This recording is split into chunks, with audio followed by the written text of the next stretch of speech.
நண்பர்கள் அனைவருக்கும் வணக்கம். இன்னைக்கு நம்ம அந்த வீடியோல வங்கி வாடிக்கையாளர்களுக்கு மிக முக்கியமான புதிய அறிவிப்பு ஒன்று வெளியாகி இருக்கு. ஸோ அதை பத்தி தான் இப்ப நம்ம பார்க்க போறோம். கடந்த சில மாதங்களில் தங்கத்துடைய விலை வரலாறு காணாத உச்சத்தை எட்டியுள்ளது. இதனால் பணம் தேவைப்பட்டால் பலர் தங்க நகைக்கடன் வாங்கி வருகின்றனர். தங்கத்தை அடமானம் வைத்து வங்கிகளில் கடன் பெறுகின்றனர். இருப்பினும் தனிநபர் கடன் வட்டி விகிதங்களுடன் ஒப்பிடும் பொழுது தங்க நகை கடன் வட்டி விகிதம் மிகவும் குறைவு. இதனால் பெரும்பாலானோர் தங்கத்தின் மீதான கடன்களை வாங்குவதில் ஆர்வம் செலுத்துகின்றனர்.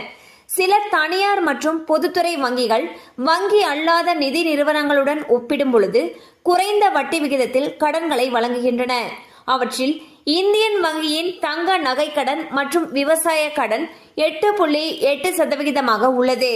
மிகப்பெரிய பொதுத்துறை வங்கியான பாரத் ஸ்டேட் வங்கியில் தனிநபர் தங்க நகை கடனுக்கான வட்டி விகிதமானது 8.5% தொடங்குகிறது. இதுவே மிகப்பெரிய தனியார் துறை வங்கியான HDFC வங்கி தங்க நகை கடனுக்கான வட்டி விகிதங்களை 9.3% முதல் வழங்குகிறது.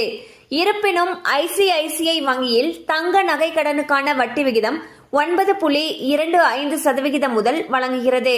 கனரா வங்கியில் தங்க கடனுக்கான வட்டி விகிதமானது 9.25% உள்ளது. தற்பொழுது நகை கடன்களை EMI முறையில் செலுத்தும் வசதியும் கொண்டுவரப்பட்டிருப்பதாக தகவல்கள் தெரிவிக்கின்றன. ஸோ வந்து பார்த்தீங்கன்னா தங்க நகை கடனுடைய வட்டி விகிதம் ஒவ்வொரு பேங்க்லையும் எவ்வளவு அப்படிங்கிறத பற்றி பார்த்தோம். கண்டிப்பாக இந்த அப்டேட்ஸ் உங்களுக்கு பயனுள்ளதாக இருந்திருக்கும் நம்புறோம். மேலும் இது சம்பந்தமான அப்டேட்ஸ் உங்களுக்கு தேவைப்பட்டுச்சு அப்படின்னா உங்களுக்கு அருகில் இருக்கக்கூடிய வங்கி கிளைகளை அணுகி விவரங்களை கேட்டு தெரிந்து கொள்ளலாம்.